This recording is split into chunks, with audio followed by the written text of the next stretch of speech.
Hello dear, आपका स्वागत है कंपाउंड इंटरेस्ट के कंसेप्ट लेक्चर 2 के अंदर। तो पिछले कंसेप्ट लेक्चर के अंदर हमने मेथड्स सीख लिए हैं कि किन किन मेथड से हम कंपाउंड इंटरेस्ट निकाल सकते हैं। हालांकि एक आधी और नई चीज़ें, नए मेथड हम आगे सीखने वाले हैं। टेंशन मत लो, कंफ्यूज नहीं होगे आप।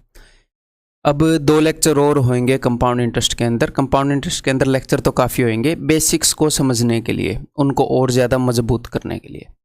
ठीक है, तो अभी काफ़ी सारे क्वेश्चन हम प्रैक्टिस करने वाले हैं कंसेप्ट लेक्चर 2 के अंदर। तो जो मेथड हम सीख चुके हैं उन्हीं को हम अप्लाई करेंगे बहुत सारे क्वेश्चंस के अंदर, और नई नई चीज़ें सीखेंगे। उन्हीं मेथड्स को हम और ज़्यादा स्ट्रॉन्ग करेंगे कि इस टाइप की सिचुएशन आए तो उस मेथड को कैसे यूज़ करना है, इस टाइप के आए तो उसको कैसे यूज़ करना है। ठीक है, तो पेन एंड नोटबुक लेकर बैठो आराम से, तसल्ली से। ठीक है, चीज़ें हम सीख रहे होंगे। आपने पहले ट्राई करना है क्वेश्चन को करने की, और फिर उसके बाद मेरा सोल्यूशन देखना है। क्लियर है? चलिए जी, तो ये लो जी, करो, कोशिश करो। और सारे क्वेश्चन रिलेवेंट हैं। आधे से ज़्यादा क्वेश्चन तो पहले आए हुए एग्ज़ाम में से हैं। पहले आए हुए एग्ज़ाम में से हैं तो इसका मतलब ये नहीं कि आसान है, क्योंकि जितने सालों से एसएससी का एग्ज़ाम हो रहा है, जितने सालों से सीडीएस का एग्ज़ाम हो रहा है, कैट का एग्ज़ाम हो रहा है, या फिर और भी बहुत सारे सोर्सेज हैं, उनमें से बेस्ट क्वेश्चन पिक किए गए हैं। ठीक है, तो रिलेवेंसी, डिफ़िकल्टी, क्वेश्चन का नेचर सब कुछ बैलेंस करके रखा है। देखो भाई, एमटीएस में आया क्वेश्चन है, the compound interest on a certain sum for 2 years at 15% per annum is 3461। जो कंपाउंड इंटरेस्ट है 2 साल का 15% पर एनम से 3641 है किसी रुपए के ऊपर, ये कंपाउंड इंटरेस्ट है। ठीक है, when the interest is compounded 8 monthly, और जो कंपाउंडिंग की साइकिल है वो 8 मंथ की है, तो फिर रेट भी 8 मंथ के लिए देखनी पड़ेगी। तो भैया 8 मंथ जो है उसके हिसाब से रेट कितनी हो जाएगी? 15% पर एनम है तो 8 महीने, तो 8/12 इंटू 15, 12 महीने के कंपैरिजन में हमें सिर्फ 8 महीने की निकालनी है। ठीक है, पूरे साल के कंपैरिजन में हमने इस फ्रैक्शन की निकालनी है, तो 8/12 इंटू 15 ऐसे आप निकालोगे। क्लियर?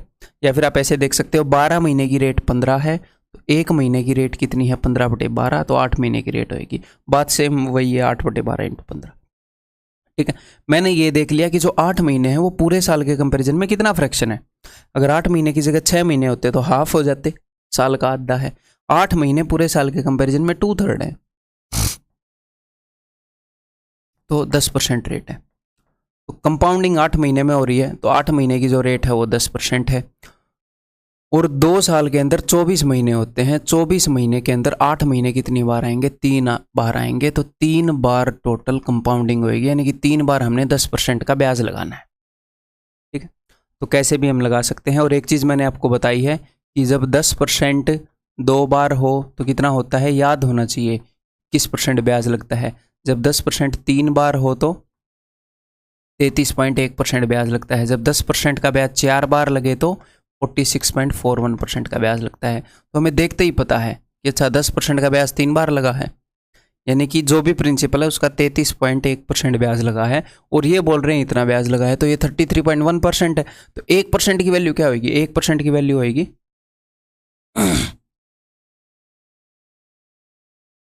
और हमें निकालना क्या है? सम, यानी कि 100% की वैल्यू, तो गुणा में 100। इसके लिए 0 गई, तो कितने पर जाएगा? 333, एक कम 333, 4 में 3 गए, 6 में 3 गए 3, 333 एक कम 333, 11,000, दैट इज ऑप्शन सी। ठीक है, हमने क्या निकाल लिया? हमने निकाल लिया कि भाई कंपाउंड इंटरेस्ट कितने परसेंट लगेगा, इफेक्टिव रेट क्या है, कितने परसेंट ब्याज लगेगा 10% के हिसाब से 3 बार में। या फिर इस क्वेश्चन को तो आप ऐसे भी कर सकते थे, अगर 10% का ब्याज 3 बार लग रहा है तो ये रकम तो आपको याद हो गई होगी कि 1000 रुपये जो हैं वो 1331 हो जाते हैं, 331 का ब्याज लगता है। ये तो अब तक याद हो गया होगा, मैंने एग्जाम्पल में इतनी बार ले लिया। तो आपको ये पता होना चाहिए कि अच्छा 1000 रुपये प्रिंसिपल हो तो 331 ब्याज लगेगा, 331 की जगह वो है तो कितने गुना है, एक्चुअल चीज़ें कितने गुना है, इतने गुना है। 1 यूनिट की वैल्यू ये है, 331 यूनिट की वैल्यू ये है, 1 यूनिट की वैल्यू ये है, तो 1000 यूनिट की वैल्यू ये है। आप डायरेक्टली ऐसे भी कर सकते थे। जो भी चीज़ें हम प्रैक्टिस कर रहे हैं यूज़ तो हम सभी का करेंगे ना। ये बताओ, what is the difference between the compound interest compounded yearly and compounded half yearly for 18 months, 18 महीने के लिए। जब आप कंपाउंडेड ईयरली करते हो तो 18 महीने कैसे बीतेंगे भाई? 18 महीने बीतेंगे 12 महीने और 6 महीने। हम ईयरली कंपाउंड कर रहे हैं तो पहले 12 महीने में कितना ब्याज लगेगा, क्या रेट रहेगी? 20% per annum. Rate 20% per annum है तो पहले साल ब्याज लगेगा 20%, अगले 6 महीने का ही टाइम है तो ब्याज लगेगा 10%। भले ही कंपाउंडेड एन्युअली है बट हमारे पास पूरा साल मिला तो नहीं, पूरा साल है तो नहीं। ये थोड़ी है कि कंपाउंडेड एन्युअली है, तुमने बेसिक से 6 महीने के लिए रुपए उधार लिए हो, साल का ब्याज दे दो, ऐसे नहीं कर सकते ना। अगर पूरा साल मिलेगा तो 20% ब्याज लेंगे, अगर आधा साल मिला तो फिर आधे साल का ब्याज लेंगे। भले ही एन्युअली हो, क्या है, बंदे ने रुपए तो 6 महीने के लिए लिए, फिर तो 6 महीने के हिसाब से ब्याज बनेगा। ठीक है, तो ये तो है कंपाउंडेड एन्युअली। और अगर हुआ कंपाउंडेड सेमी एन्युअली तो आप ब्याज कैसे लोगे? तो हर 6 महीने में 10% रेट हो जाएगी तो ब्याज लगेगा 3 बार 10%। ठीक है, 18 महीने में 6 महीने कितनी बार आते हैं जी? 3 बार आते हैं। हर 6 महीने में जो ब्याज लगेगा 10%। तो ऊपर वाले केस में आप इस फॉर्मूले से डायरेक्टली निकाल सकते हो कि ब्याज कितना है। सक्सेसिव परसेंटेज चेंज को कंबाइन करने का फॉर्मूला है। तो 20 और 10 30 और 2 32। तो ऊपर वाले केस में ब्याज लगा 32% और नीचे वाले केस में 10% को 3 बार लिया गया है तो आपकी जुबान पर यह चढ़ जाना चाहिए 33.1%। अब ये बंदा क्या बोल रहा है कि ब्याज को अगर हम ऐसे ब्याज कैलकुलेट करें, अगर हम ऐसे ब्याज कैलकुलेट करें तो what is the difference between, ब्याज के बीच में डिफरेंस क्या आएगा इन दोनों केसेस में अगर 12,000 का सम हो? तो भैया इन दोनों केसेस में जो डिफरेंस आएगा वो आएगा 1.1% का, 1.1%। ठीक है, इसमें से मैंने उसको घटा दिया। 1.1% किसका? प्रिंसिपल का। इस केस में प्रिंसिपल का इतना परसेंट ब्याज लग रहा है, इस केस में प्रिंसिपल का इतना ब्याज लग रहा है, तो प्रिंसिपल का इतने परसेंट। तो प्रिंसिपल का 1% कितना है? 120। मैंने 2 के बाद पॉइंट लगाया 120। 1% इतना है, 1% को आप जितने से भी मल्टीप्लाई करोगे उतने परसेंट आ जाएगा। 1.1% निकालना है, 0 से डेसिमल गया तो 132 is the answer. CGL Tier 1 में आया हुआ क्वेश्चन है। क्लियर है? समझ में आ गई बात? करोगे अब? What is the compound interest earned on 80,000 at 40% per annum in a year compounded quarterly? अगर compounded quarterly हो तो क्वार्टरली यानी कि 3 मंथ, अगर 3 मंथ में हम कंपाउंड कर रहे हो तो, और पर एनम की रेट 40% है तो 3 महीने की रेट हो जाएगी। 3 महीने साल का चौथा हिस्सा होते हैं तो इसकी 1/4 यानी कि 10%। 3 महीने की रेट 10%। और एक साल में 3 महीने कितनी बार आते हैं? एक साल के अंदर एक क्वार्टर कितनी बार आते हैं? एक दारू की बोतल में क्वार्टर का मतलब होता है 1/4 हुआ। अगर चीज़ 1/4 है तो 4 बार आएंगे, है ना? तो एक ईयर के अंदर क्वार्टर कितनी बार आते हैं? 4 बार। ठीक है, तो एक हिसाब से 10% का ब्याज लगाना है 4 बार, तो ये तो हमें डायरेक्टली पता है भैया 46.41%। 10% 4 बार, तो हमें ब्याज बताना है इसके ऊपर। तो इसका 46.41% निकालना है। इसका 1% कितना है? इसका 1% 800। तो 1% 800, उससे मैंने 46.41 को मल्टीप्लाई कर दिया। तो एक्चुअल में एग्जाम में हम इस क्वेश्चन को कैसे कर रहे होंगे? ऐसे कर रहे होंगे। 8 एकम 8, यूनिट डिजिट 8 है ना, एक का ही है ऑप्शन भी। मैं एक बार AC के पंखे को मंदा कर दूं, नहीं थोड़ी देर में छिक्के आने लग जाएंगे। बारिश हो रखी है, AC मंदा ही चलाना चाहिए।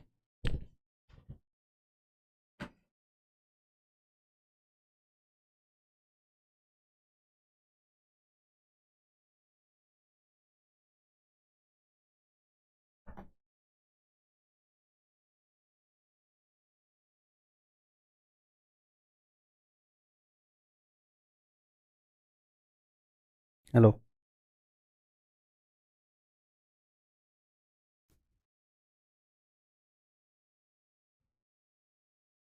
क्लियर है? तो आंसर इज ऑप्शन बी। ये बताओ, A certain sum is deposited for 4 years at a rate of 10% per annum on compound interest compounded annually. 4 साल के लिए एक सम दे दिया गया, कंपाउंड इंटरेस्ट एन्युअली पर 10% के हिसाब से, ठीक है। The difference between the interest at the end of 2 years, 2 साल के एंड में जो ब्याज आया, and at the end of 4 years is this, find this sum. 4 साल के लिए रुपए दे दिए, 2 साल के बाद जो ब्याज आया और 4 साल के बाद जो ब्याज आया उनके बीच में फ़र्क। तो 10% पर एनम के हिसाब से कंपाउंडेड अगर एन्युअली हो तो 2 साल में 10%, तो 2 साल में कितना ब्याज लगेगा? 10% का 21% कंबाइंड इम्पैक्ट, यही रहेगा। और 4 साल में कितना ब्याज लगेगा, मुझे लिखने की ज़रूरत नहीं है, 10% 4 बार, दैट इज़ 46.41%। इन दोनों के बीच में फ़र्क पूछ रहे हैं। 2 साल के बाद जो ब्याज आएगा वो 21% होगा प्रिंसिपल का, और 4 साल के बाद जो ब्याज आएगा वो 46.41% होगा प्रिंसिपल का। तो इनके बीच में उसने क्या बताया है? द डिफरेंस बिटवीन, इन दोनों के बीच का उसने डिफरेंस बताया है, सम पूछा है, तो इन दोनों का डिफरेंस देख लेते हैं। दैट इज 25.41%, प्रिंसिपल का 25.41% ये है। तो 1% की वैल्यू क्या होगी? वो होएगी प्रिंसिपल के 1% की वैल्यू, प्रिंसिपल के 100% की वैल्यू निकालनी है, तो ये हो जाएगी प्रिंसिपल के 100% की वैल्यू। 2 पॉइंट के लिए 2 जीरो और लगा दो। एक्चुअल एग्जाम में आया हुआ क्वेश्चन है और आप डायरेक्टली देख रहे हैं कि ये 2 पर जा रहा है, तो आंसर इज 20,000, ऑप्शन है। बताइए जनाब,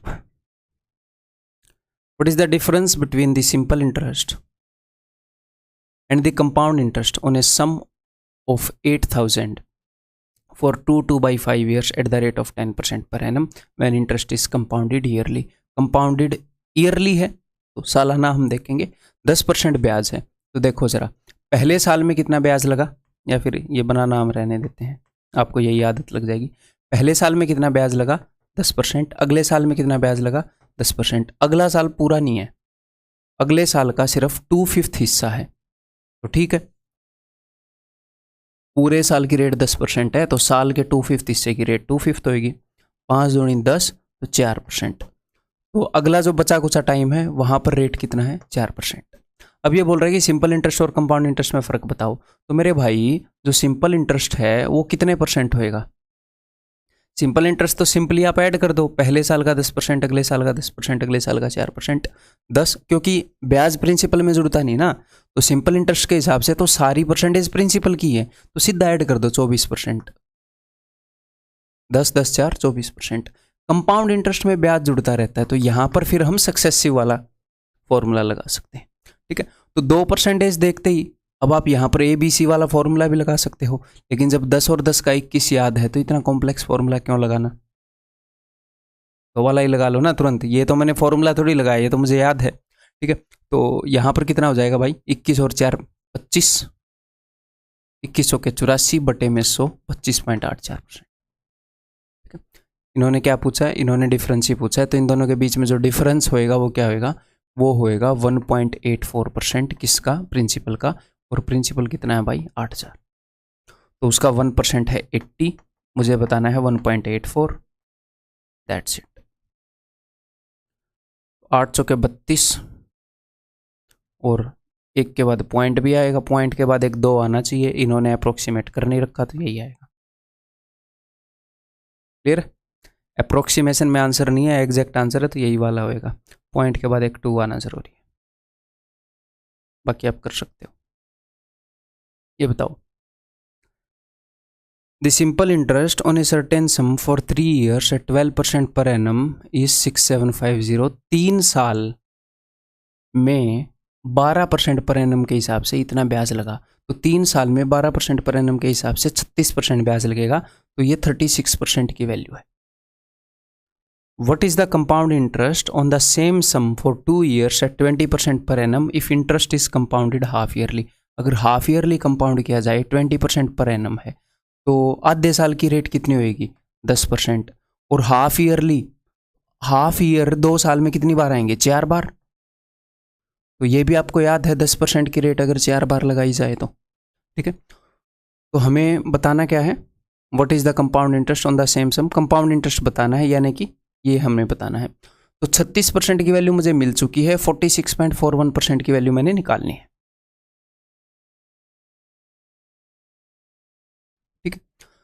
36% की वैल्यू ये है, तो 1% की वैल्यू क्या होगी? 1% की वैल्यू होगी ये, और 46.41% की वैल्यू होगी ये, 1% इंटू 46.41। अब यहाँ पर एग्जामिनर ने क्या बोला है? एग्जामिनर ने बोला है rounded off to nearest rupees में राउंड ऑफ करो। तो अब आप इसको ज़रा ध्यान से देखोगे कि मैं इसको 36 से काट भी दूँ तो 46.41 से मल्टीप्लाई करना थोड़ा सा चैलेंज होगा, और यहाँ पर हमें अप्रोक्सीमेट करना है, तो ज़रूरी नहीं है कि आप डायरेक्टली 46.41 से मल्टीप्लाई करो, आप एक बार 46 से कर लो, हम देख लेंगे जिससे करना ईजी रहेगा। पहले मैं 1% की वैल्यू निकाल लूँ, ठीक है। 7 और 5 12 और 6 18, 9 से 1 कैंसिल आउट हो रहा है, 9 चौके 36, 9 7 63, 9 5 45, 2 दूनी 4, 2 5 10, 5 5 25, 5 7 35 और 2 37, 375/2, ये 1% की वैल्यू है। अब मुझे निकालनी है 46.41% की वैल्यू, तो मैं 46.41 से मल्टीप्लाई करूँ, फालतू में बड़ी कैलकुलेशन करूँ, या फिर पहले मैं 46% निकाल लूँ, बाद में ज़रूरत पड़ी तो 0.41% अलग से निकाल लेंगे, 1% की वैल्यू तो रखी है ना, तो मैं 46% निकाल रहा हूँ। 23 पंजे 115, 11, 23 7 161 और 11 172, 17 23 थी 69 और 17 86, 8625 से थोड़ा सा बड़ा होना चाहिए, तो एक ही आंसर है। एक्चुअल क्वेश्चन है CHSL 2020 में पूछा गया। क्लियर है? अगर आपको लगे कि सर इसके बाद अगर मान लो थोड़ी सी कन्फ्यूजन हो जाती तो कोई दिक्कत नहीं है, हमने 46% निकाला है तो 0.41% हम निकाल सकते हैं, बल्कि मैं तो ये कहूँगा 0.41% क्यों निकालेंगे, हम 0.40% निकालेंगे, है ना। ये 1% है 0.40, अब इतने को तो इग्नोर कर ही सकते हैं, तो हम ये निकाल लेते हैं उस केस में, ठीक है भाई। मल्टीप्लाई करते एक के बाद पॉइंट लगाते, इसमें छोड़ देते, हमारा आंसर आ जाता। क्लियर है? आगे बढ़ें।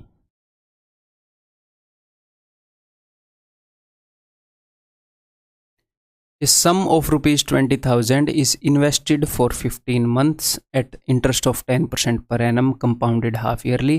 हाफ ईयरली ये कंपाउंड कर रहे हैं, ठीक है, और 10% पर एनम है, तो आधे साल के लिए रेट कितनी हो जाएगी? तो आधे साल के लिए रेट हो जाएगी 5%, ठीक है जी। और टाइम है 15 महीने, तो 15 महीने के अंदर 6 महीने कितनी बार आएंगे? देखो 6 महीने 6 और 6 12 और 3 महीने और आएंगे। 6 महीने के लिए रेट कितनी है? 5%, अगले 6 महीने के लिए 5%, अगले 3 महीने के लिए 2.5%, 6 महीने से भी आधे हैं वो। अब भाई टाइम पीरियड पूरा ही नहीं हुआ तो जितना टाइम पीरियड है उसकी रेट लिखेंगे, ठीक है। तो ये sum of this is invested for 15 months, what is the percentage gain correct to 1 decimal place at the end of 15 months. Percentage gain कितना है 15 महीनों में, यानी कि ये पूछना चाह रहे हैं कि जो ब्याज है वो कितने % लगा है, CPO के अंदर पूछा गया क्वेश्चन है। यानी कि वो ये बताना चाह रहा है कि अगर इन 3 सक्सेसिव परसेंटेजेस को आप कंबाइन करोगे तो फाइनली क्या रिजल्ट आएगा। तो अब मैं आपको बताऊंगा ये कैलकुलेटिव काम है उसको हम कैसे आसान कर सकते हैं, ठीक है। देखो जरा, ये दोनों आप डायरेक्टली लिख पा रहे हो, 5 और 5 10, 5 5 25/100, इतना आप कर पा रहे होने चाहिए, ठीक है। अब इन दोनों को करेंगे, जब भी ऐसे इतना भयंकर कैलकुलेशन वाला काम आ जाए तो 2 वाला फॉर्मूला ही हमारे काम आता है, ठीक है। अब इन दोनों को जोड़ेंगे तो इट इज़ 2.50। अगर आप आसानी से जोड़ना चाह रहे हो तो ऐसे देखने में फ़ायदा रहेगा, ठीक है। 10 और 2 12, 12.75 तो हो चुका है। उसके बाद अब ध्यान से देखिएगा आप, इसके बाद का जो स्टेप है वो क्या है, वो इन दोनों का प्रोडक्ट है, इसका और इसका, और उसके बाद एक 100 से डिवाइडेड भी है। अगर ये 10 है और ये मेरे पास मान लो 2 है, तो 10 दूनी 20, और उसके बाद वो 100 से डिवाइडेड है। ये नीचे वाले 100 को मैं थोड़ा सा एम्फेसाइज करना चाह रहा हूँ, इसके ऊपर जोर देना चाह रहा हूँ। मैं कहना क्या चाह रहा हूँ कि अगर यहाँ पर आपने थोड़ा सा अप्रोक्सीमेट भी कर दिया तो कोई दिक्कत नहीं है, जो आपकी अप्रोक्सीमेशन है वो 100 से डिवाइड हो जाएगी। अगर आपने 1 का अप्रोक्सीमेशन कर दिया, 1 का, तो वह अप्रोक्सीमेशन एट द एंड जाकर 1/100 हो जाएगी, क्योंकि नीचे हम 100 से डिवाइड कर रहे हैं। उस अप्रोक्सीमेशन का जो इम्पैक्ट है वो 100 से डिवाइड हो जाएगा। तो यहाँ पर आप अप्रोक्सीमेशन कर सकते हो सेकंड स्टेप में, जोड़ना ठीक है, उसके बाद आप कर सकते हो। यानी कि अगर मैं ये भी मान लूँ, अब देखना इसका इम्पैक्ट, अगर मैं यहाँ पर 10 मान लूँ, यहाँ पर 2 मान लूँ, तो 10 दूनी 20, 20/100, तो क्या आएगा 0.2। अगर मैं 10.25 की जगह 11 मान लूँ और यहाँ पर 2 की जगह 3 मान लूँ, तो 11 3 33, 33/100, 0.33। तो देखो कितना ही फर्क पड़ा है, 0.13 का फर्क पड़ा है। और मैंने बहुत ही भयंकर अप्रोक्सीमेशन किया है, 10.25 की जगह 11, 2.50 दोनों को बढ़ा दिया है। क्लियर है? तो जब आप इस तरह के क्वेश्चन करें तो आपने करना क्या है, आप ऐसा काम कर सकते हो कि भैया इसको 10 रख लिया, इसको थोड़ा सा बढ़ा कर दिया, इस टाइप के काम आप कर सकते हो। जैसे 10.25 है, ये 10 के ज़्यादा करीब है तो इसको मैंने 10 रख लिया, और 2.5 है, इसको मैंने, ताकि भैया अप्रोक्सीमेशन में बैलेंस रखना है, इसको मैंने 3 मान लिया, तो 30/100 कर दो, 0.3। ये उतना ज़्यादा असर ही नहीं डालेगा, ये जो अप्रोक्सीमेशन है। तो ये कितना हो जाएगा, ये हो जाएगा 13.05। तो ये हो गया। अब यहां पर कुछ बच्चों को ये डाउट ना आ जाए कि 13.6, भाई साहब ये 13.60 है, ये नहीं है कि ये 13.06, वो 13.60 है। ठीक है, ये वाला आप मारोगे, ये 13.40 है। ठीक है, अदरवाइज फिर भी अगर आपको ये रहे कि नहीं सर थोड़ा सा फिर भी डाउट रह रहा मन में, मैं हर एक चीज़ यहाँ पर क्लियर कर दूंगा, आपकी टेंशन मत लो। आप ये कर सकते हो कि आप बिल्कुल छोटे वाले मान लो, आप 10 मान लो और आप 2 मान लो, आपके मन में एटलीस्ट इतना तो रहेगा कि आंसर इससे बड़ा है ना, 0.2 आएगा, 0.20। तो आपको इतना पता है कि आंसर इससे बहुत ज़्यादा बड़ा नहीं होएगा, बिकॉज हम 100 से नीचे डिवाइड भी कर रहे हैं, तो अप्रोक्सीमेशन 100 से डिवाइड हो जाती है। तो आंसर 12.95 से बहुत ज़्यादा बड़ा नहीं है, ऑप्शन सी ही आप मारोगे। ये ऑप्शन देखने में लग रहा है कि सर ये तो बहुत ज़्यादा करीब है, 13.4 एंड 13.6, लेकिन ये करीब नहीं है। ठीक है, या फिर आप बड़ा मान लो, भाई इसको 11 मान लो, इसको 3 मान लो, तो आप 0.33 जोड़ रहे होते, 5 और 3 8, 7 और 3 10, 13.08। तो आपको पता है कि इससे छोटा है आंसर, मैंने बड़े वाला मानना है। तो देखो एक ही है, और इससे छोटा इतना भी नहीं है, ये तो हमें पता ही है भैया, 12.75 से तो बड़ा ही है।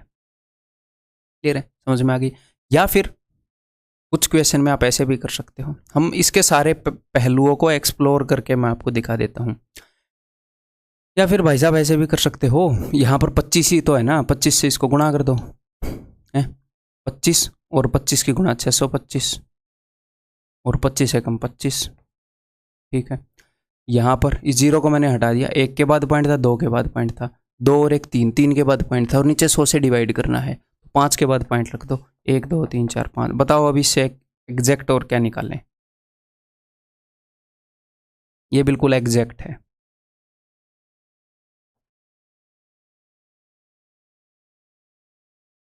ठीक है, आगे बढ़ें। ठीक, 91 625 5 5, हाँ ठीक है।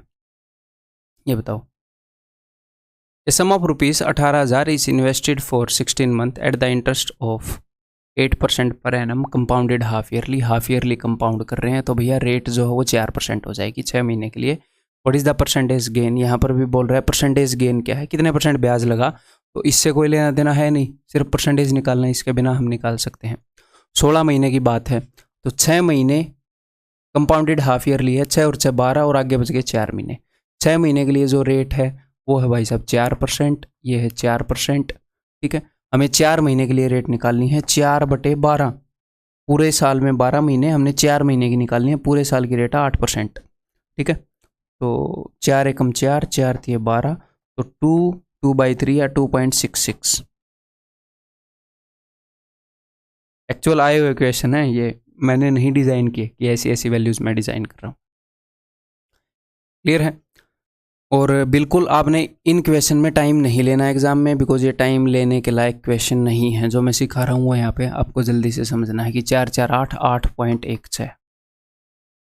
ठीक है, उसके बाद इन दोनों को, तो यहाँ पर 2.66 तो एक बार जोड़ ही दो, 6 और 6 12, 6 और 1 7 और 1 8, 8 और 2 10, 10.82 प्लस में इन दोनों की गुणा और बटे में 100। तो यहाँ पर मैं क्या करूँगा, देखो इसको मैंने 8 ही मान लिया, ये 2.66 है, इसको मैं 3 मान लूँगा, इसको मैंने 8 मान लिया, इसको मैं 3 मान लूँगा, तो 8 3 24 में 0.24 जोड़ दूंगा, 4 और 2 6, 8 और 2 10, 11.06। इसके बिल्कुल आसपास जो आंसर है दैट इज ऑप्शन सी। यहाँ पर ऑप्शंस आसपास नहीं है, बहुत ज़्यादा दूर है। पिछले क्वेश्चन में तो फिर भी आसपास थे, ये भी बहुत ही दूर थे क्वेश्चन की कैलकुलेशन के हिसाब से, तो बहुत ही दूर है। क्लियर है, समझ में आ गई। तो ऐसे क्वेश्चन से डरना नहीं है, बहुत ऐसे क्वेश्चन है कि अगर फर्स्ट टाइम कैंडिडेट करेगा तो ये लगेगा कि बहुत ही ज़्यादा कैलकुलेटिव है, बिल्कुल ही पास तक पहुँचना था। नहीं, इसको हैंडल करना आना चाहिए। Next, a certain sum amounts to 29284 in 4 years at 10% per annum। ये अमाउंट है, इंटरेस्ट इज कंपाउंडेड ईयरली। जैसे ही हमने ये पढ़ा मेरे दिमाग में ये पता चल गया कि 10% पर एनम 4 साल में 4 बार 10% पर एनम के हिसाब से 46.41% ब्याज लगता है, और वो 146.41% है। वो अमाउंट है ना, ये सम amounts to.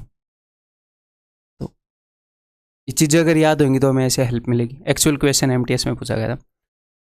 What is the simple interest on double of the sum for 5 years time at the same rate? Simple interest क्या होएगा ऑन डबल ऑफ द सम? अगर सम के डबल की बात हो रही है तो इंटरेस्ट भी डबल हो जाएगा for 5 years at the same rate for the same time. ठीक है, 5 years टाइम, ठीक है। तो 5 साल के अंदर 10% पर एनम के हिसाब से 10 और 5, 10 इंटू 5, 50% ब्याज लगना चाहिए, 50%। ठीक है, लेकिन सम डबल है, सम डबल है तो 50% का डबल ब्याज लगेगा, यानी कि जो पहले वाला अमाउंट है उसका 100%। तो पहले जो प्रिंसिपल है, अमाउंट नहीं, जो प्रिंसिपल है उसका 100% हमने निकालना है, उतना ही ब्याज लगेगा। तो 146.41% की वैल्यू गिवन है, 100% की वैल्यू निकालनी है, तो बस बात खत्म।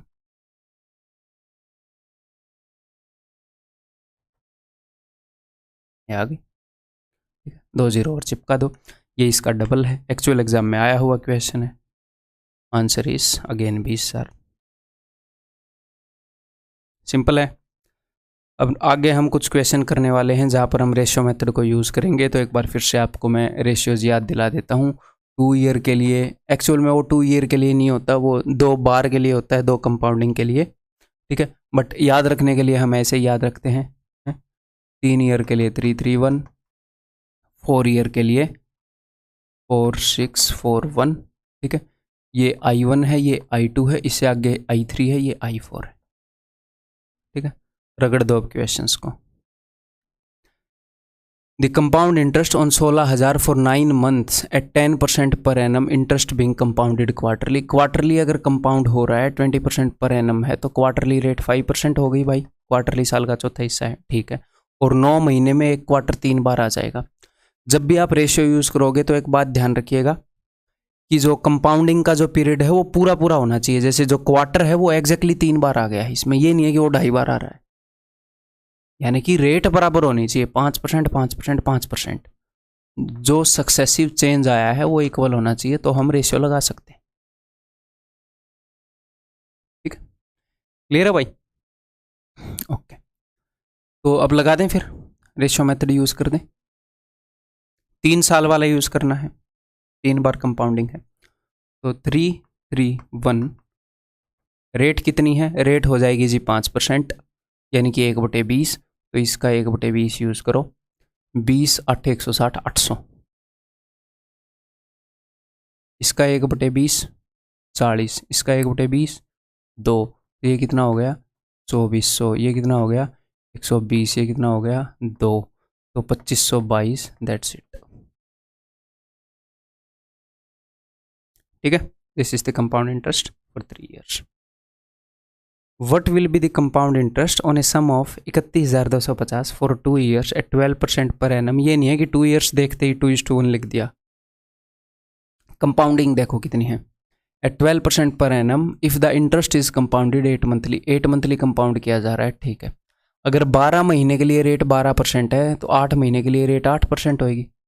12 महीने के लिए 12%, 1 महीने के लिए 1%, 8 महीने के लिए 8%। ठीक है, और ये 8 मंथ 2 साल, 2 साल का मतलब है 24 महीने। तो 24 महीने के अंदर 8 महीने कितनी बार आ जाते हैं भाई साहब? 3 बार आ जाते हैं। तो 3 कंपाउंडिंग का कंपाउंड इंटरेस्ट निकालना है, तो 3 साल वाला जो रेशियो है, 3 बार वाला रेशियो 331, वो हमने लगाना है। ठीक है, CGL 2018 Tier 2 का क्वेश्चन है, तो लगा दो 331। क्या दिक्कत है?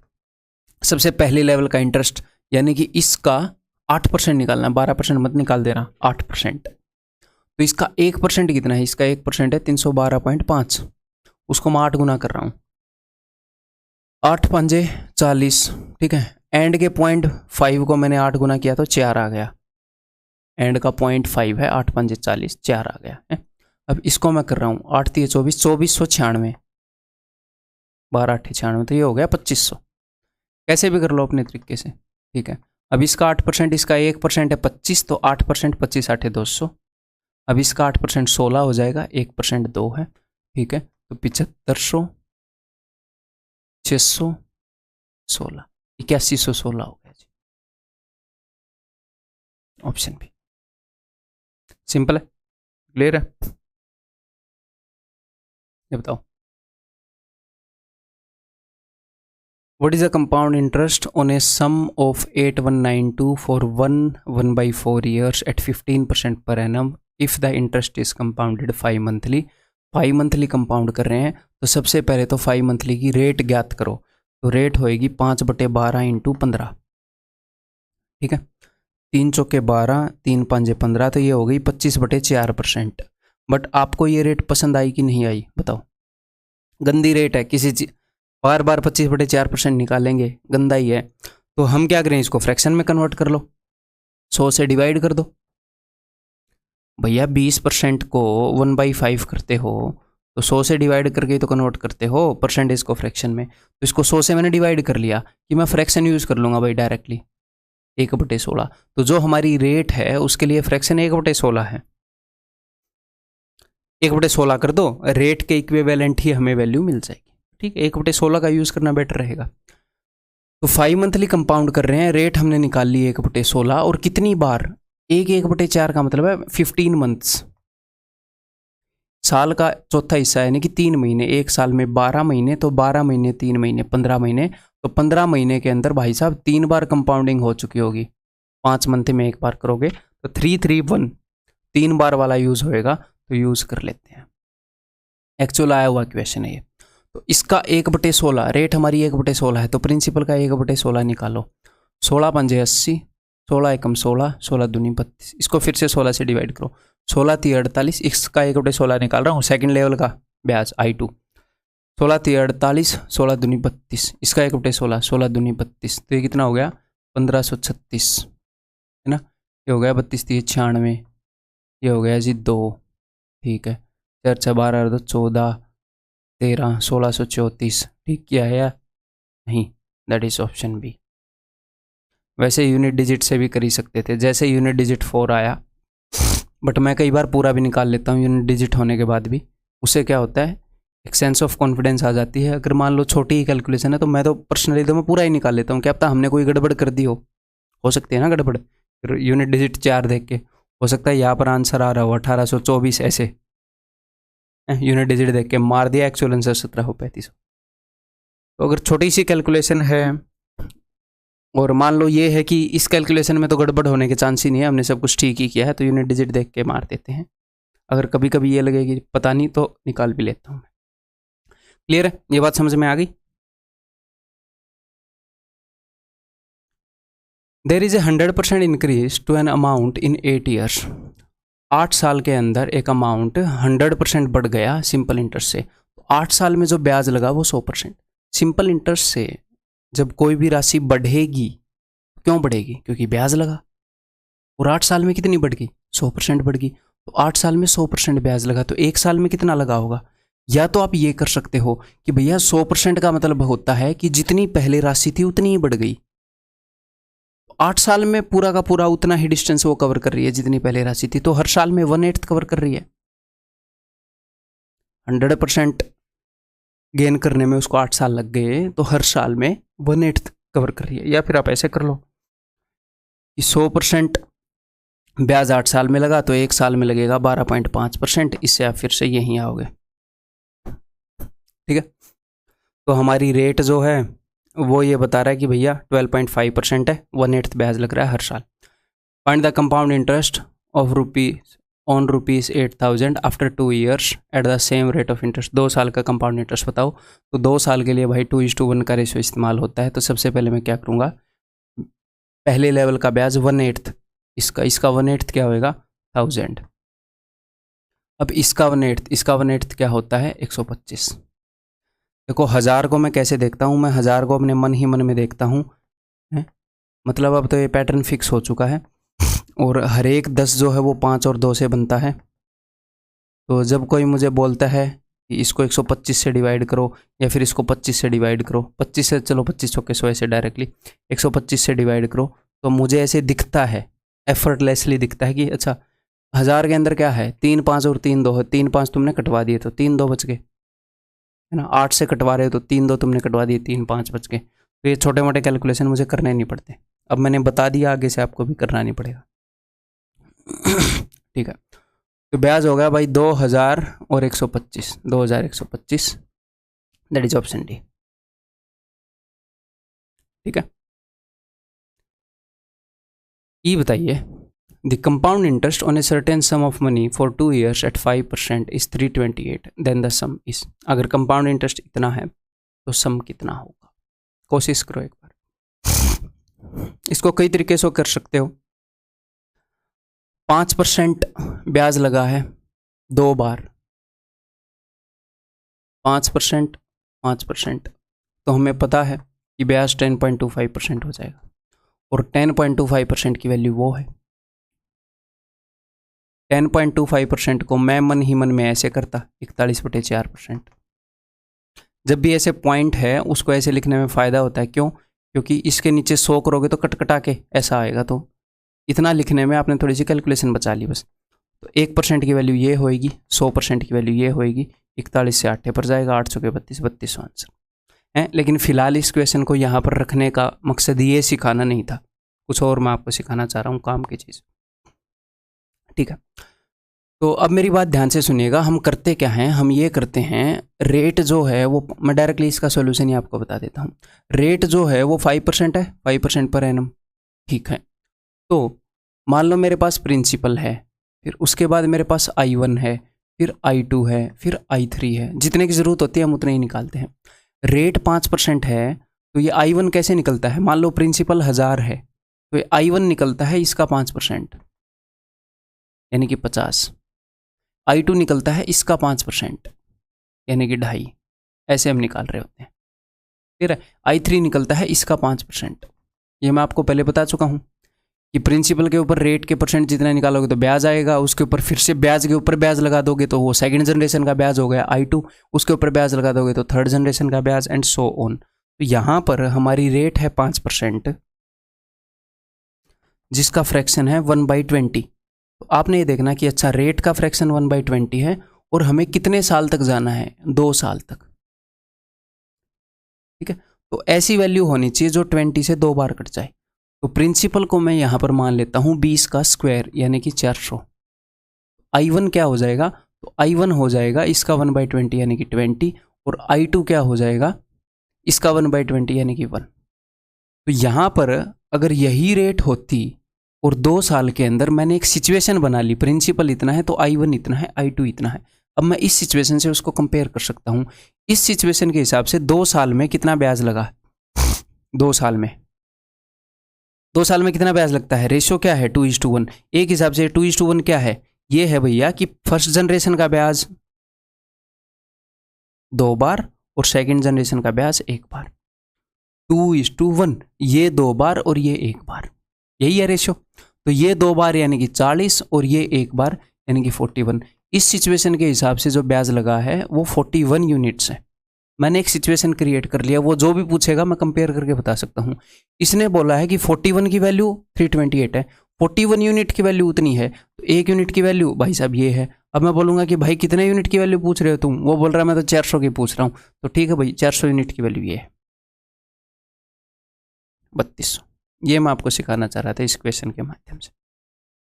अब इसी क्वेश्चन को जो वैल्यूज अज्यूम है वो हम दूसरे तरीके से अज्यूम करेंगे ताकि आसानी रहे। कैसे अज्यूम करेंगे बता देता हूँ। देखो ये प्रिंसिपल है, ये I1 है, और I को मैं एग्जाम में ऐसे नहीं लिखता, ऐसे कितना टाइम लगता है यार, ऐसे लिखो एक, कैसे लिखूँ?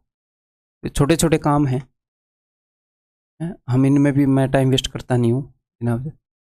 ये I2 है, तो हमारी रेट 1/20 है ना, तो मैं क्या करता हूँ, मैं प्रिंसिपल से नहीं लगता मानने, मैं यहाँ से लगता हूँ इस टाइप की रेट में। इसको मैंने 1 माना, इसको 20 गुना किया 20, इसको 20 गुना किया 400 ऐसे। अब डायरेक्टली मुझे पता है कंपाउंड इंटरेस्ट 2:1 होता है, 40 और 1 41 है, 41 यूनिट की वैल्यू वो है, तो 1 यूनिट की वैल्यू, वैसे तो मुझे डायरेक्टली अब दिख गया 41 का 8 टाइम्स है तो 8 चौके 32। ठीक है, टेंशन मतलब आपकी प्रैक्टिस होएगी, बहुत ही फास्ट आप कर पाएंगे एग्जाम के अंदर। ये देखो पीछे वाला जो क्वेश्चन था ये आया हुआ था सीजीएल 2013 टीयर 2 में, ये भी आया हुआ है।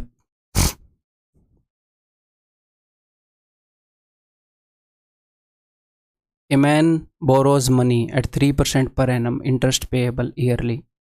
एक आदमी 3% पर एनम के हिसाब से मनी लेता है, and land it immediately eight 5% interest compound payable, ऊपर किस हिसाब से ले रहा है? अच्छा, 3% पर एनम इंटरेस्ट पेएबल ईयरली,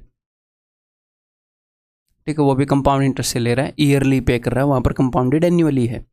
3% के हिसाब से रुपए ले रहा है तो 3% ही देना पड़ रहा है उसको 1 साल में।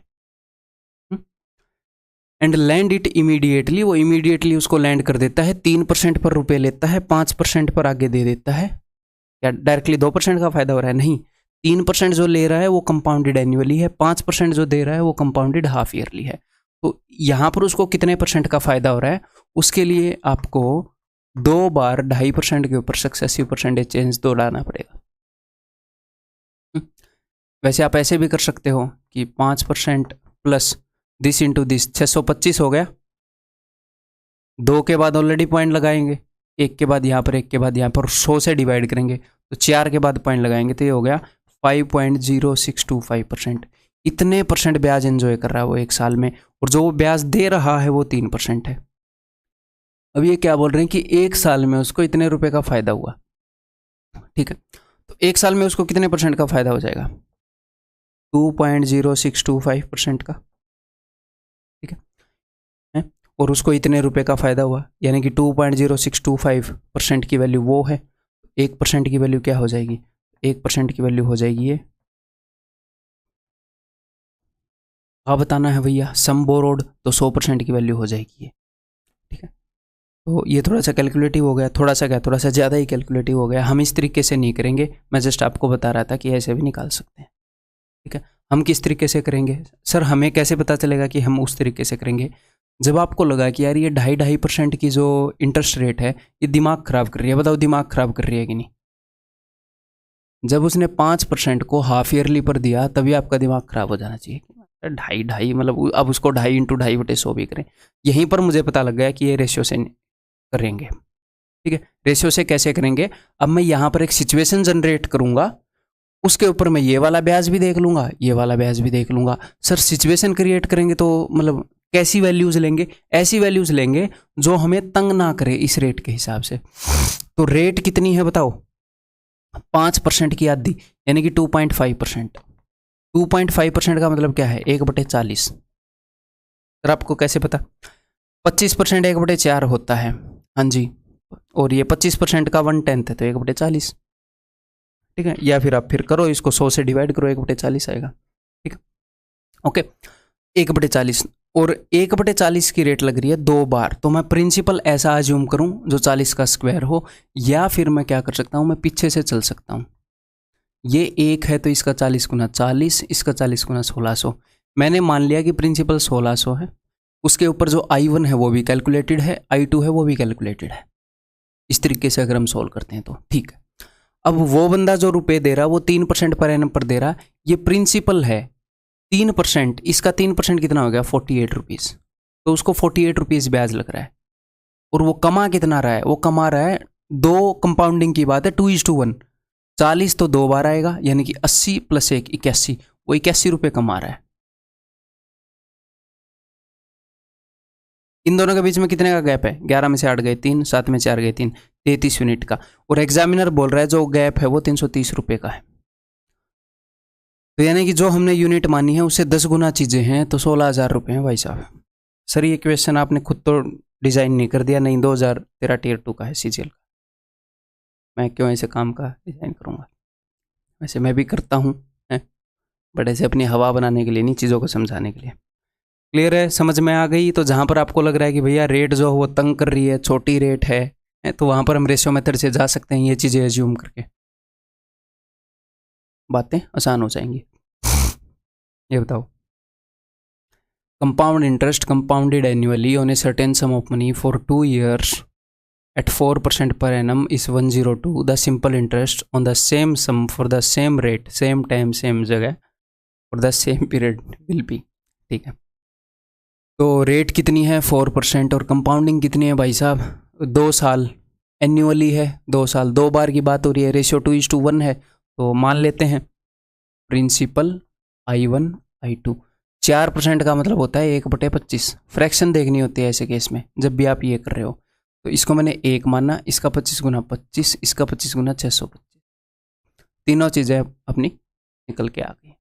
अब ये बंदा क्या बोल रहा है कि कंपाउंड इंटरेस्ट 102 है, तो यहाँ पर कंपाउंड इंटरेस्ट निकालो ना 2:1, इसका डबल यानी कि 50 और ये 1, 50 और 1 51, तो यहाँ पर कंपाउंड इंटरेस्ट 51 है और वो बोल रहा है 102 है, तो कितने गुना हो गया 2 गुना हो गया। तो एक्चुअल चीज़ें यहाँ से 2 गुना है। अब उसने पूछा है सिंपल इंटरेस्ट, तो सिंपल इंटरेस्ट क्या होता है? सिंपल इंटरेस्ट में ब्याज के ऊपर ब्याज लगता है? नहीं लगता। सिंपल इंटरेस्ट में हर साल ब्याज कितना होता है? सेम ही होता है। तो ये जो I1 क्या है, ये I1 फर्स्ट जनरेशन का ब्याज है, यानी कि प्रिंसिपल के ऊपर जो ब्याज लगा ये वो है। तो अगर आपको 1 साल का सिंपल इंटरेस्ट निकालना है तो ये 1 बार ले लो, 2 साल का निकालना है तो 2 बार ले लो, 3 साल का निकालना है तो 3 बार ले लो, सिंपल है। वो हर साल 25 रुपये ही लगना है। 4% रेट होगी तो 625 पर 25 रुपये ही लगना है हर साल, चेंज नहीं होता वो। तो 2 साल का सिंपल इंटरेस्ट कितना है 25 × 2, 3 साल का कितना है 25 × 3, तो जो भी उसने पूछा बता देंगे। तो 25 × 2 50 की वैल्यू पूछ रहा है, 50 यूनिट की, तो इसका double. So that's it, option C. Clear है जी, आगे बढ़ें। ये बताओ, if the compound interest on a sum for 2 years at 12.5% per annum, 2 साल का कंपाउंड इंटरेस्ट 510 रुपये है 12.5% पर एनम के हिसाब से, यानी कि 1/8 है rate of interest. The simple interest on the same sum will be, मैं जल्दी से वैल्यूज एज्यूम कर लूँगा। 2 साल की बात हो रही है तो मैं I2 तक ही जाऊँगा, 3 साल की बात होती तो मैं I3 तक जाता, और आगे जाएंगे I3 तक, टेंशन मतलब। तो 1/8 है तो 1, इसका 8 गुना 8, इसका 8 गुना 64, मान ली मैंने सिचुएशंस। तो जो कंपाउंड इंटरेस्ट है वो कितना होगा 2:1, इसका डबल 16 + 1 17, 17 यूनिट की वैल्यू है उतनी। 1 यूनिट की वैल्यू कितनी है, ये निकालना क्या है, सिंपल इंटरेस्ट निकालना है। तो 2 साल का सिंपल इंटरेस्ट 8 दूनी 16, यही चीज़ 2 बार, 16 यूनिट की वैल्यू निकालनी है, 480। सिंपल है, आगे बढ़े, ये करके दिखाओ। यहाँ पर रेट को थोड़ा सा कॉम्प्लेक्स किया है मैंने।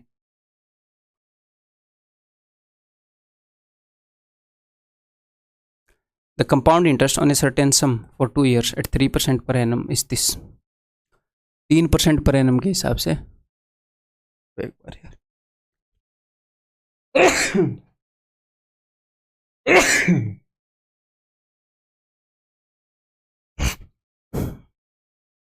हेलो, 3% पर एनम के हिसाब से, तो 3% के लिए फ्रैक्शन क्या यूज होएगी भाई, 2 साल की बात चल रही है, 3% के लिए फ्रैक्शन यूज होएगी 3/100। ठीक है, तो यहाँ पर 2 साल की बात चल रही है तो प्रिंसिपल ऐसा मानना पड़ेगा जो 100 का स्क्वायर है, यानी कि 10,000। क्लियर है? तो अब की बार जब इस तरीके की रेट हो, ध्यान से सुनिएगा, जब इस तरीके की रेट हो 3/100, 2/5, 7/10, कुछ भी ऊपर 1 के अलावा कुछ और हो, अगर 1/5 रेट है तो मैं चीज़ों को 5 गुना करते हुए चलूंगा ऐसे। अगर 3/100 है तो मैं 100/3 गुना करते हुए चलूंगा। तो फिर बिना वजह ऐसे कॉम्प्लेक्स क्यों करें? तो आप क्या करो, आप फिर ऐसे ही चल पड़ो।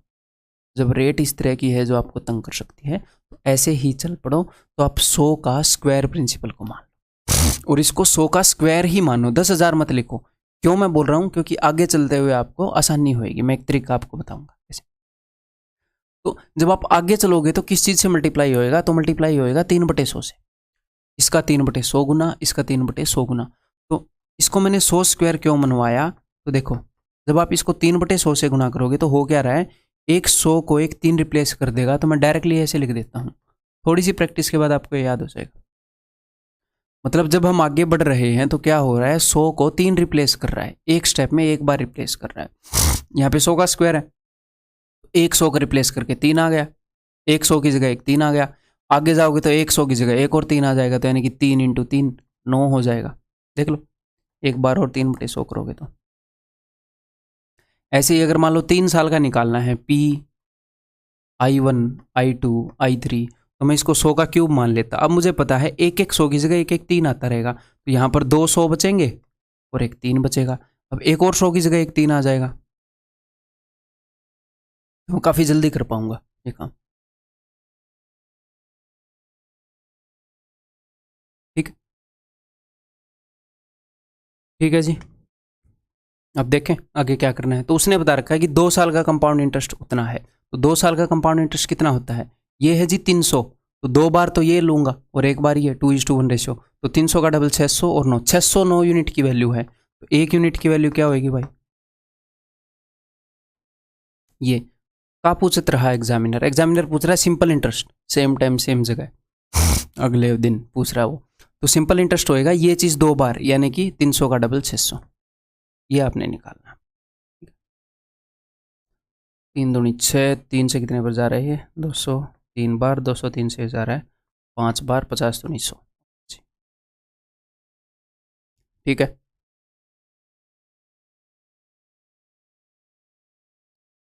Compound interest on a certain sum for 3 years at 16/3। अब की बार 3 साल की बात हो रही है। ठीक है, 16/3%, यानी कि 1/6 फ्रैक्शन यूज होएगा और कंपाउंड इंटरेस्ट इतना है। देन फाइंड कंपाउंड इंटरेस्ट, ये क्या मतलब, then find compound interest of 3 years is how much greater. हाँ, मेरे को लगा कंपाउंड इंटरेस्ट डिफाइंड करने के लिए बोल रहे हैं खुद बता के। तो फिर हमें पता लगाना कि कंपाउंड इंटरेस्ट कितना बड़ा है सिंपल इंटरेस्ट से at the same rate of interest for 2 years. कोई बड़ी बात नहीं है, सिचुएशन क्रिएट करते हैं। 3 साल की सिचुएशन क्रिएट करनी है, यानी कि हमें जाना है P I1 I2 I3। और अब मैं आपको एक और बात बता दूं, आपको एग्जाम में ये सब लिखने की भी ज़रूरत नहीं है, अगर आप इनके लिखे बिना काम चला सकते हो तो। क्योंकि हमें पता है पहले वाला प्रिंसिपल है, दूसरे वाला I1 है, फिर अगला I2 है, अगला I3 है। तो ये लिखने की ज़रूरत नहीं है अगर आप इनके बिना काम चला सकते हो तो। ठीक, रेट 1/6 है, तो मैं यहाँ से अब स्टार्ट करूँगा। 1 इसका 6 गुना 6 का 6 गुना 36 का 6 गुना 216। सिचुएशन आपके सामने क्लियर है, अब यहाँ से आप यूज़ कर सकते हो। ठीक है, एग्जामिनर ने बता रखा है कि ये 3 साल का कंपाउंड इंटरेस्ट है। तो 3 साल का कंपाउंड इंटरेस्ट क्या होता है, 331। I1 3 बार आएगा, I2 3 बार आएगा, ये 1 बार आएगा। तो मैं उसको यहाँ पर निकाल लूँ फिर। तो ये 3 बार आएगा यानी कि 108, ये 3 बार आएगा यानी कि 18, और ये 1 बार आएगा यानी कि 127। 127 यूनिट की वैल्यू उसने दे रखी है 5080। ठीक है, और क्या पूछ रहा है, और वो पूछ रहा है कि 3 साल का जो कंपाउंड इंटरेस्ट है वो 2 साल के सिंपल इंटरेस्ट से कितना बड़ा है। तो 2 साल का सिंपल इंटरेस्ट क्या, सिंपल इंटरेस्ट 2 साल का निकालना है तो I1 को 2 बार ले लो, 3 का निकालना है तो I1 को 3 बार ले लो। सिंपल इंटरेस्ट I1 से ही बनता है, जितने साल का निकालना है उतनी बार I1 आ जाएगा। तो 2 साल का सिंपल इंटरेस्ट हो जाएगा 72। ठीक है, तो 127 और 72 के डिफरेंस की बात चल रही है। तो 7 में 2 गए 5 और 12 में 7 गए 5, 55 यूनिट की वैल्यू पूछी जा रही है। 127 यूनिट की वैल्यू ये है, तो 1 यूनिट की वैल्यू ये होएगी।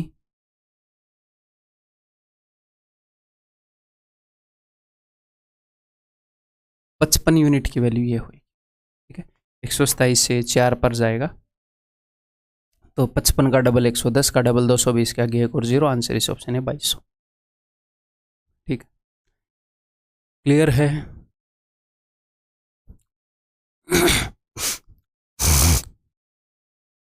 बताओ,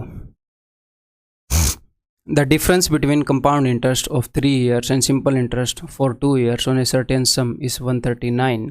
the rate of interest is 22.2%, यानी कि 2/9%, सॉरी यानी कि 2/9 फ्रैक्शन। Then find principal. तो अब मैं सिचुएशन क्रिएट करूँगा और यहाँ पर बात चल रही है difference between CI of 3 years. तो 3 साल तक हमें जाना है, ठीक है। Principal I1 I2 I3। अब रेट 2/9 है, तो अब की बार जो प्रिंसिपल है वो मैं पहले मानूंगा और मैं यहाँ से ऐसे जाऊँगा 9 का क्यूब 729, ठीक है।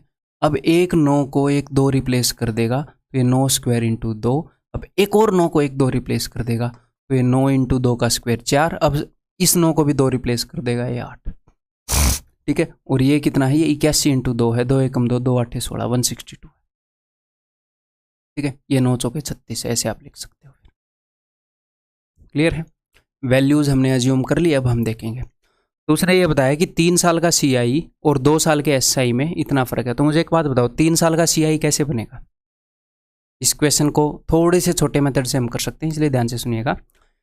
3 साल का CI एक्चुअल में निकालने की ज़रूरत नहीं है। मुझे ये बताओ 3 साल का CI बनेगा कैसे? ये 3 बार, ये 3 बार, ये 1 बार, 3 3 1, ओके।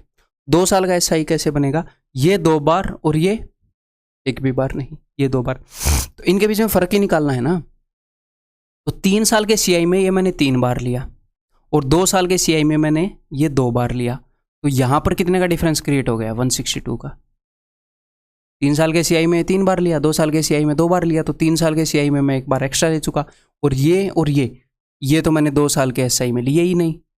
तो मैं 2 साल का CI बोल गया, 2 साल के SI की मैं बात कर रहा हूँ। 2 साल के SI में सिर्फ यही 2 बार लेंगे, तो ये तो मैंने लिए ही नहीं। तो फ़र्क तो इनसे पता चल रहा है ना भाई, मतलब ये फ़र्क ही तो है।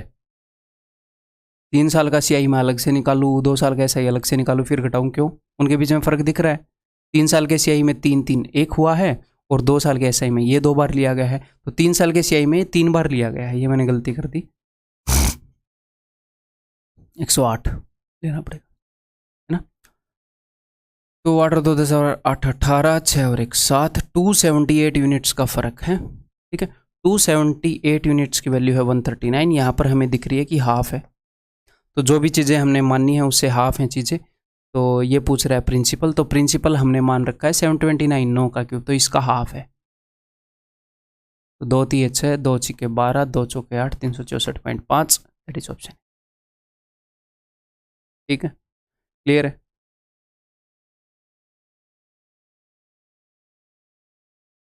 ये बताओ अब, the compound interest compounded annually at the certain rate on a certain principal for 2 years is same as the simple interest at the same rate for 4.5 years। ये क्या बोल रहा है कि कंपाउंड इंटरेस्ट कंपाउंडेड एनुअली किसी rate पर 2 साल का जो कंपाउंड इंटरेस्ट है वो 4 साल के सिंपल इंटरेस्ट के बराबर है।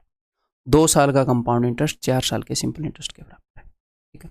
तो कंपाउंड इंटरेस्ट कैसे बनता है? देखो PI1, तो 2 साल का कंपाउंड इंटरेस्ट बनता है 2 बार ये 1 बार ये, तो 2I1 प्लस I2, ये 2 साल का कंपाउंड इंटरेस्ट है। और 4.5 साल का सिंपल इंटरेस्ट कैसे बनता है?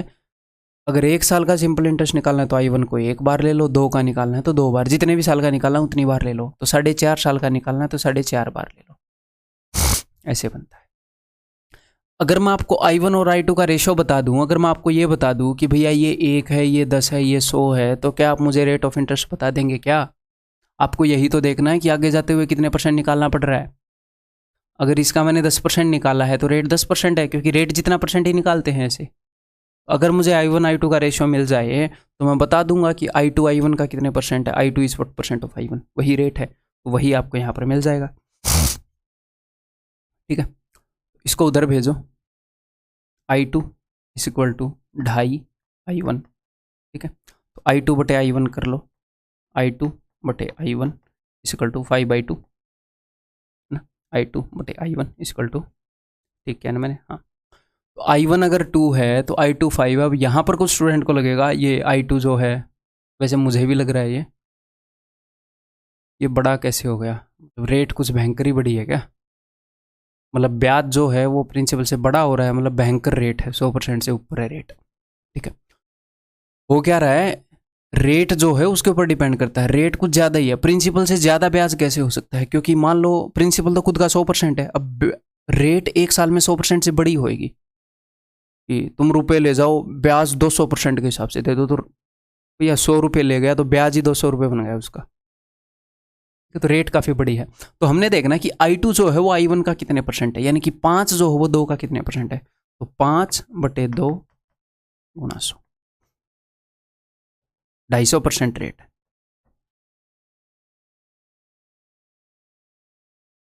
ठीक है, क्लियर। अब यहाँ पर ऐसे में कई बच्चे तो ऐसे ही मार देंगे मेरे ख्याल 2/5 40%। ये नहीं है ना कि आपको चीज़ें कैसे अच्छी लग रही हैं, कैसे सुंदर लग रही है, उस हिसाब से आंसर करेंगे। जो मैथमेटिकली ठीक है उस हिसाब से आंसर करेंगे।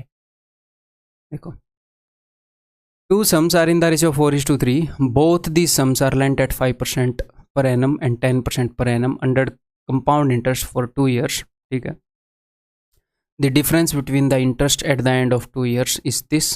2 सम है, उनका ये रेशियो है, इस रेट पर दिए गए हैं, उनके बीच में 2 साल के बाद इतना डिफरेंस आ गया। तो क्यों ना वैल्यूज़ को अज्यूम कर लें, जो 4 और 3 के रेशियो में देगी। हम अपनी सिचुएशन क्रिएट कर लेते हैं ना यहाँ पर। वैसे ही 400-300, मैंने 400-300 क्यों माने, ताकि इनका परसेंटेज इजीली निकल आए।